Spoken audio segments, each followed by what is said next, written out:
রাসূল সাল্লাল্লাহু আলাইহি সাল্লামের পরিবার নীতি তৃতীয় পর্বর একটু বাকি আছে, সেখান থেকে আমরা শুরু করতেছি। এটা হলো লেখক মাওলানা মোহাম্মদ হেমায়েতউদ্দিন সাহেব, বয়ান খুতবা প্রথম খণ্ড। নারীদের চাকুরি নৌকরি করার ব্যাপারে যে নিষেধ করা হয় সেটা এজন্য যে তারা ইসলামের সীমার বাইরে চলে যায়, পর্দা লঙ্ঘন করে, পরপুরুষের সাথে মেলামেশা করতে হয়, স্বামী সন্তানাদির ব্যাপারে দায়িত্ব পালনের ত্রুটি হয়। এসব কারণেই নারীদের চাকুরিকে সাধারণভাবে নিষেধ করা হয়। কিন্তু শরীয়তের ভিতরে থেকে তারা যদি উপার্জন করতে পারে তাহলে নিষেধ নেই। আর এরকম ক্ষেত্রেও যখন সে উপার্জন করবে, তার নিজস্ব সম্পদ যেটা সেটা ব্যয় করতে যেও পুরুষের সাথে মশওয়ারা করে নেবে। এই মাসআলা রাখা হয়েছে এজন্য যাতে নারী তার নিজের সম্পদ ব্যয় করতে গিয়েও সম্পূর্ণ বালগাহীন হয়ে না যায়, যেন সে পুরুষের কর্তৃত্বের সম্পূর্ণ বাইরে চলে না যায়। তদুপরি নারী একাকী সিদ্ধান্ত নিতে গেলে ভুল হওয়ার সম্ভাবনা বেশি, এ কারণ তো রয়েছেই। তাই পুরুষের সাথে পরামর্শ করে নিতে বলা হয়েছে, যাতে সে কোনো ভুল সিদ্ধান্তে না পড়ে যায় এবং পুরুষের কর্তৃত্বের বাইরে চলে না যায়। একটা হাদিস শুনুন। রাসূল সাল্লাল্লাহু আলাইহি ওয়াসাল্লাম বলেছেন, ইন্না আযমান নিকাহি বারাকাতান আইসারুহু মাউনাতান। অর্থাৎ ওই বিবাহে বেশি বরকত হয় যে বিবাহে মোহর ধার্য করা হয় কম। ওই বিবাহে বেশি বরকত হয় যে বিবাহে মোহর ধার্য করা হয় কম। আমাদের সমাজ এখন যেভাবে চলছে তা হলো লাখ লাখ টাকা মোহর বাঁধা হয়, কিন্তু সেই মোহর পরিশোধ করা হয় না। মোহর ধার্য করার সময় সেটা পরিশোধ করার নিয়ত থাকে না, অথচ মোহর পরিশোধ করা ওয়াজিব। অন্যান্য মানুষের ঋণ পরিশোধ করা যেমন জরুরি, স্ত্রীর মোহর পরিশোধ করাও ওরকম জরুরি, অথচ আমরা এটাকে জরুরি মনে করছি না। শুধু নামের জন্য মোটা অঙ্কের মোহর ধার্য করছি, তারপর কোনোদিন চিন্তাও করে দেখছি না কত টাকা মোহর ধার্য ছিল, কত দিয়েছি, বাকিটা দিতে হবে কি না। কেউ যদি মোহর না দিয়ে মারা যায়, তাহলে আরেকজন মানুষের ঋণ পরিশোধ না করে মারা গেলে যে ক্ষতি হবে, এক্ষেত্রে অনুরূপ ক্ষতি হবে। অন্যান্য ঋণের মতো মোহরও একটা ঋণ, এটাও পরিশোধ করা জরুরি। যদি মানুষ এটাকে জরুরি মনে করত, তাহলে এত বড় অঙ্কের মোহর ধার্য করতো না। আজকাল প্রায়ই এরকমও দেখা যায় যে বড় অঙ্কের মোহর ধার্য করে মিথ্যা লিখে দেওয়া হয় যে এত টাকা উসুল বা অর্ধেক উসুল ইত্যাদি। এখানে একদিকে বড় অঙ্কের মোহর ধার্য করে অপরাধ করলো, আবার মিথ্যা লেখার অপরাধও করলো। বিবাহ তো একটা শরীয়তের অনুষ্ঠান, এটা শুধু মানুষের যৌন চাহিদা পূরণ করার ব্যবস্থা নয়। অতএব এখানে শুরুতেই যদি শরীয়ত লঙ্ঘন করা হয়, তাহলে ওই বিবাহে বরকত আসবে কি করে? বর্তমান যুগে বিবাহের অনুষ্ঠানে বহু রকম গুনাহ চালু আছে, ফলে মানুষের জীবনের বরকত নষ্ট হয়ে যাচ্ছে। কারণ একটা নতুন জীবনের শুরু যেখান থেকে হচ্ছে, সেখান থেকেই গলদ ঢুকে যাচ্ছে, হাজার রকম গলদ ঢুকে যাচ্ছে। বিবাহের অনুষ্ঠানে বহু রকম রসম ও গুনাহ করা হচ্ছে। মানুষ যেগুলোকে গুনাই মনে করছে না। যেমন ধরুন, আজকাল বিবাহ অনুষ্ঠান হলেই সেটা ভিডিও করে রাখতে হবে, এই প্রবণতা দেখা যাচ্ছে। এটাকে কোনো গুনাহ মনে করা হচ্ছে না। মনে রাখতে হবে, একটা গুনাহ করা যতটুকু অপরাধ, সেই গুনাহকে গুনাহ মনে না করা তার চেয়ে বড় অপরাধ। কেউ যদি গুনাহ মনে করে গুনাহ করে, তাহলে একদিন না একদিন সেই গুনাহ থেকে তওবা নসিব হতে পারে। কারণ তার ভিতর এই উপলব্ধি থেকে যাচ্ছে যে আমি অপরাধ করেছি, আর এই অনুভূতি থেকেই তওবার মনোভাব আসে। কিন্তু গুনাহকে গুনাহই মনে করা না হলে কোনো দিন তওবা নসিব হবে না। বিবাহের অনুষ্ঠানে মানুষকে খাওয়ানোর সময়ও ছবি তুলে রাখা হচ্ছে, সবাইকে গুনাহের ভেতরে শামিল করা হচ্ছে। আবার মনে হয় অলিমা খেতে যাওয়া যে সুন্নত ছিল, দাওয়াত গ্রহণ করা যে সুন্নত ছিল, এখন এরকম অলিমার অনুষ্ঠানে গেলে আর সুন্নত পালন করার সওয়াব হবে না, বরং উল্টো গুনাহ হয়ে যায় কিনা সেটাই চিন্তার বিষয়। অলিমার অনুষ্ঠান ছিল সুন্নত, সেটাকেও আমরা নষ্ট করে ফেলেছি। মনে রাখবেন, ছেলেপক্ষ যেটা খাওয়ায় সেটাকে অলিমা বলা হয়, সেটাই সুন্নত। চাই এটাকে বৌভাত নাম দিন বা যে নামই দিন, এটাই অলিমা, এটাই সুন্নত। আর মেয়ে পক্ষ প্রীতিভোজ বা যে কোনো নামে যেটা খাওয়ায়, শরীয়তের দৃষ্টিতে এটা কোনো সুন্নত অনুষ্ঠান নয়। শরীয়ত এরূপ অনুষ্ঠানের কথা বলেনি, আমরাই এটাকে নিয়মে বা রসমে পরিণত করেছি। আমরাই মেয়ে পক্ষের উপর এই অনুষ্ঠান চাপিয়ে দিচ্ছি যে এতজন বরযাত্রী যাবে, এই ব্যবস্থা থাকতে হবে, এই স্ট্যান্ডার্ড থাকতে হবে ইত্যাদি। এভাবে সমাজে বিবাহযোগ্য মেয়েদের পিতাদেরকে আমরা কন্যাদায়গ্রস্ত করে ফেলছি। তাদেরকে আমরা একদিকে যৌতুকের চাপ দিয়ে যেমন কন্যাদায়গ্রস্ত বানাচ্ছি, আবার এরূপ অনুষ্ঠান করতে হবে এই চাপ দিয়েও কন্যাদায়গ্রস্ত বানাচ্ছি। শরীয়তে যৌতুকও নেই, এটাও নেই। যেটা নেই সেটা আমরা কন্যার পিতাদের উপরে চাপিয়ে দিচ্ছি। এভাবে সমাজের পিতাদেরকে আমরা কন্যাদায়গ্রস্ত করে ফেলছি। নতুবা কন্যার পিতার উপরে কোনো চাপই নেই, সে দায়গ্রস্ত হবেই না। ছেলে একাও এসে কন্যাকে নিয়ে যেতে পারে, না হয় সাথে একজন দুজনকে নিয়ে এসে কন্যাকে তুলে নিয়ে চলে যাবে। মেয়ের জন্য কোনো অনুষ্ঠান নেই, কোনো যৌতুক নেই, তাহলে কেন পিতা দায়গ্রস্ত হবে? মেয়ের মাতা পিতার পক্ষে কন্যার বিবাহ অনুষ্ঠান কিছুটা দুঃখেরও ব্যাপার। সারা জীবন মেয়েকে লালন পালন করলো, এখন তাদেরকে ছেড়ে অন্যের ঘরে চলে যাচ্ছে। তাদের জন্য এটা তেমন খুশির বিষয় না, অতএব তারা কোন খুশিতে খাওয়াবে? ছেলের জন্য খুশির বিষয়, অতএব তারা খাওয়াবে। তাই তো ছেলের জন্য খাওয়ানো অর্থাৎ অলিমা খাওয়ানোকে সুন্নত রাখা হয়েছে, বরযাত্রী খাওয়ানোকে সুন্নত রাখা হয়নি। শরীয়তে এরকম অনুষ্ঠান নেই। তাই বলছিলাম, একটা ছিল অলিমার অনুষ্ঠান সুন্নত, সেটাও আমরা নষ্ট করে ফেলছি নানান রকম রসম এবং নতুন নতুন গুণা দিয়ে। বিবাহ মজলিসের আরেকটা রসম, যখন বিবাহ পড়ানো শেষ হয়, ছেলের আশেপাশে যারা থাকেন তারা ছেলেকে বলেন, দাঁড়াও, দাঁড়িয়ে সকলকে সালাম করো। হ্যাঁ, বিবাহ মজলিসের আরেকটা রসম, যখন বিবাহ পড়ানো শেষ হয়, ছেলের আশেপাশে যারা থাকেন তারা ছেলেকে বলেন, দাঁড়াও, দাঁড়িয়ে সকলকে সালাম করো। অথচ নিয়ম হলো সালাম হবে যখন বাইরের থেকে কেউ আসে, যখন প্রথম সাক্ষাৎ হয় তখন। এখন তো নতুনভাবে কারো সাথে কারো সাক্ষাৎ হলো না, এটা কিসের সালাম? এই সালামের রসমের সাথে আবার মুসাফাহার রসম আছে। সালামের পর কেউ কেউ বরকে শিখিয়ে দেয় যে ইনি শ্বশুর, উনি অমুক, উনি তমুক, এইসব মুরব্বীদের সাথে মুসাফাহা করো।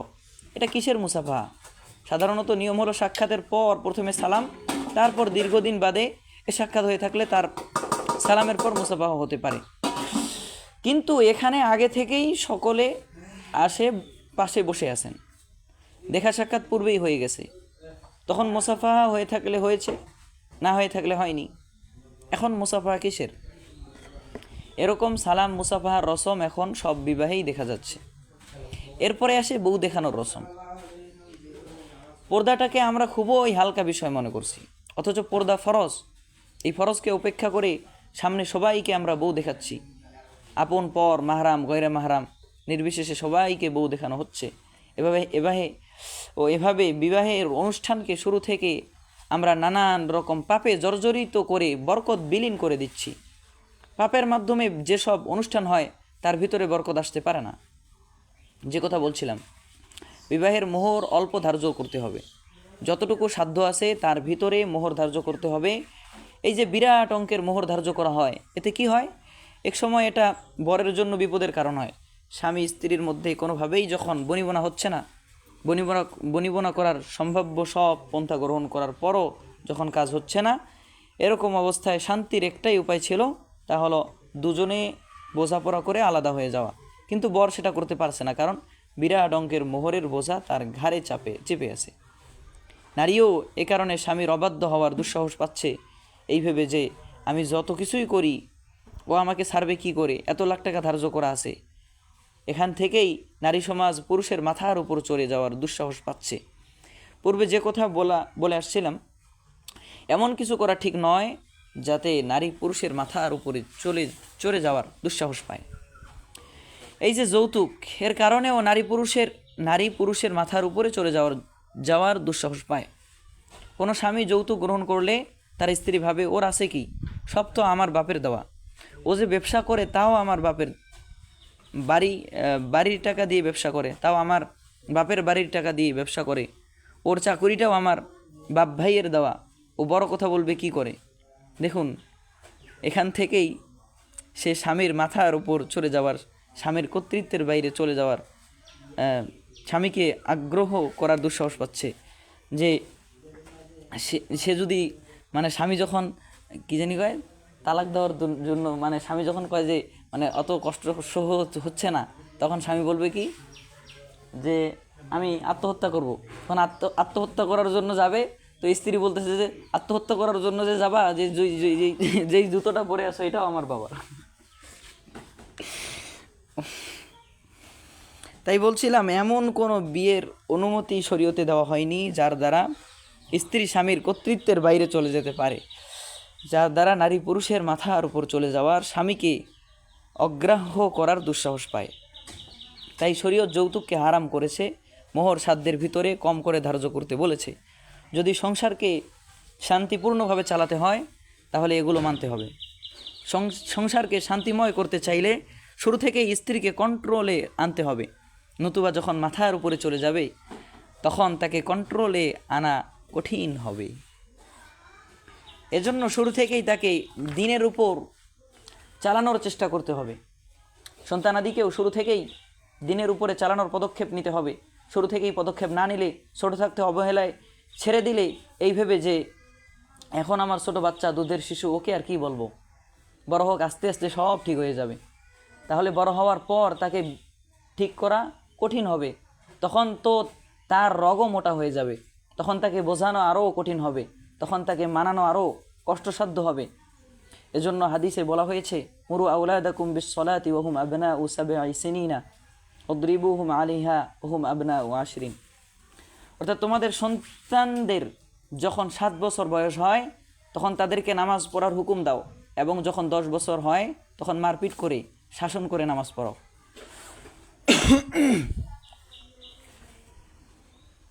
নামাজ ফরজ হবে তো বালেগ হওয়ার পরে, নামাজ ফরজ হবে তো বালেগ হওয়ার পরে, তারপরে ওই 7 বছর বয়স থেকে নামাজ পড়ার আদেশ দিতে এবং 10 বছর হলে শাসন করে নামাজ পড়াতে বলা হয়েছে। কারণ এখন থেকে তাকে অভ্যস্ত না করালে, শুরু থেকে পদক্ষেপ না নিলে পরে কঠিন হয়ে যায়। আমরা যারা শুরু থেকে পদক্ষেপ নেইনি তারা এখন হারে হারে টের পাচ্ছি সন্তান কিভাবে অবাধ্য হয়ে যাচ্ছে। তাই এতদিন যে ভুল হয়েছে সেটার জন্য তওবা করতে হবে, আর এখন থেকে শরীয়ত মানানোর নিয়তে তাদেরকে বলতে হবে, পুরো সংশোধন যদি নাও হয় তাদেরকে পুরো সংশোধন যদি নাও হয় তবুও ফায়দা থেকে খালি যাবে না। দিনের কথা বললে কিছু না কিছু ফায়দা হবেই, একেবারে ফায়দা থেকে খালি থাকবে না। যেমন খাদ্য খাবার খেলে কি খেয়েছি তা মনে না থাকলেও খাদ্য খাবারের আসর হয়েই থাকে, তেমনিভাবে দিনই কথা হলো রুহানি খাদ্য, তাই এটা মনে না থাকলেও আসর সারা থাকবে না। যে কথা বলছিলাম, সন্তানাদিকে ভালো বানাতে গেলে শুরু থেকেই পদক্ষেপ নিতে হবে। শুধু নামাজের ব্যাপারেই নয়, সব ব্যাপারেই শুরু থেকে পদক্ষেপ নিতে হবে। বলা হয়েছে সন্তান জন্মের আগ থেকেই তাকে ভালো করার পদক্ষেপ নিতে হবে। সন্তানকে ভালো বানানোর পরিকল্পনা তার জন্মের আগ থেকেই নিতে হবে। এজন্য একজন ভালো মেয়ে বিবাহ করতে হবে, তাহলে তার গর্ভে একজন ভালো সন্তানের আশা করা যায়। মায়ের চিন্তা চেতনা, মায়ের মন মানসিকতা, মায়ের স্বভাব চরিত্র, এই সব কিছুর প্রভাব পড়ে থাকে সন্তানের ভিতরে। তাই ভালো মা আমি না পেলে ভালো সন্তানাদি আমি পাবো না। ভালো ফল চাইলে ভালো গাছ লাগাতে হবে। তেঁতুল গাছ বুনে মিষ্টি আমের আশা করা যায় না। শেখ সাদি রহমতুল্লাহ আলী বলেন, বন্ধুদের সাথে খারাপ ব্যবহার করে তার থেকে ভালো আশা করতে পারো না।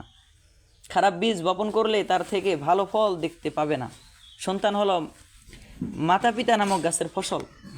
অতএব ভালো গাছ অর্থাৎ ভালো পিতামাতা না হলে ভালো ফল অর্থাৎ ভালো সন্তান পাওয়া যাবে না। হযরত ওমর রাদিয়াল্লাহু তাআলা আনহু এর কাছে একজন পিতা তার সন্তানকে নিয়ে এলো। ওই সন্তান মাতা পিতার অবাধ্য ছিল। পিতা মনে করলো যে খলিফা ওমর খুব কড়া মানুষ, তার কাছে এই সন্তানকে নিয়ে গেলে তিনি 2-4টে ধমক দিয়ে দিলে সোজা হয়ে যাবে।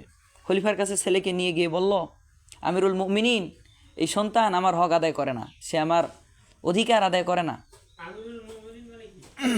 মুমিনের নেতা, মুমিনদের নেতা। আমির মানে নেতা, হ্যাঁ, সকল মুমিনের নেতা। মুমিনিন মানে সকল মুমিন। এই সন্তান আমার হক আদায় করে না, সে আমার অধিকার আদায় করে না, সে আমার অবাধ্য, সে আমাকে মানে না। সন্তানের তো দায়িত্ব মাতা পিতাকে মান্য করা, এটা মাতা পিতার অধিকার। তাই লোকটি বলল, সে আমার অধিকার আদায় করে না। হযরত ওমর রাদিয়াল্লাহু তাআলা আনহু মানুষ করা হলেও শরীয়তের বাইরে তিনি যান না। দুই পক্ষের কথা না শুনে কোনো দিন বিচার করা যায় না, এটাই হলো নিয়ম। তাই তিনি ছেলের কাছে জিজ্ঞাসা করলেন, তুমি কি পিতামাতার হক আদায় করো না? তখন ওই ছেলে জিজ্ঞাসা করলো, হে খলিফা, সন্তানের উপর মাতা পিতার অধিকার আছে, মাতা পিতার উপরও কি সন্তানের কোনো অধিকার আছে? খলিফা বললেন, হ্যাঁ, সন্তানের অধিকার আছে। তখন খলিফা সন্তানের বড় 3টা অধিকারের কথা উল্লেখ করলেন। প্রথমটা হলো আইয়াস্তানজিবা উম্মাহু, অর্থাৎ তার জন্য ভালো একজন মায়ের ব্যবস্থা করবে। দ্বিতীয় হলো আইয়ুহসিনা ইসমাহু, অর্থাৎ তার একটা ভালো নাম রাখবে যখন জন্মগ্রহণ করবে। তৃতীয়টা হলো ওয়ায়ুআল্লিমুহুল কুরআন, অর্থাৎ কোরআন শিক্ষা দিবে। ওই ছেলেটা তখন বলল, হে খলিফা, তাহলে শুনুন, আমার মা হলো সিন্ধুর একজন বান্দি, আমার পিতা ওই বান্দিকে বিবাহ করেছিলেন, আমি তার গর্ভের সন্তান। আর পিতা আমার নাম রেখেছেন হাফল, যার অর্থ হলো চামচিকা। এখানে একটা প্রশ্ন জাগে যে মানুষ এরকম নাম রাখে কি করে? আমাদের দেশের মানুষও এরকম করে থাকে। অনেক লোক এমন আছেন যারা শব্দের অর্থ দেখেন না, শুধু নতুন নাম খুঁজতে থাকেন, যার ফলে এমন নাম রেখে বসেন যা হাস্যকর হয়ে যায়। একজন লোক কোরআন শরীফে খিনজির শব্দ দেখে তার সন্তানের নাম রেখেছে খিনজির, অথচ খিনজির শব্দের অর্থ হলো শুকর। কোরআন শরীফে একটা শব্দের উল্লেখ আছে বলেই কি তার অর্থ ভালো হয়ে যাবে? অনেকের মধ্যেই নতুন নাম খোঁজার বাতিক আছে, যার ফলেই এমন হাস্যকর নাম রাখা হয়ে যায়। নাম রাখার সময় অনেকেই ভাবেন এমন একটা নতুন নাম হতে হবে যে নাম আর কোথাও শোনা যায় না। এরূপ নতুনত্বের বাতিকের কারণেই এরকম হয়ে থাকে। যা হোক, যা বলছিলাম, ওই ছেলেটা বলল, আমার পিতা আমার নাম রেখেছেন হাফল, যার অর্থ হলো চামচিকা, আর আমাকে এক অক্ষরও কোরআন শরীফের তালিম দেননি। ছেলেটার কথা শুনে হযরত ওমর রাদিয়াল্লাহু তাআলা আনহু একটা লাঠি নিয়ে পিতার উপর উঁচু করলেন যে, এখন তোমাকে শাসন করা দরকার। তুমি বলছো সন্তান তোমার অধিকার আদায় করে না, তুমি তো তার অধিকার আদায় করনি, অর্থাৎ সে তোমার অধিকার আদায় করবে কেন? আগে তো কর্তব্য ছিল তোমার সন্তানকে ভালোভাবে গড়ে তোলা।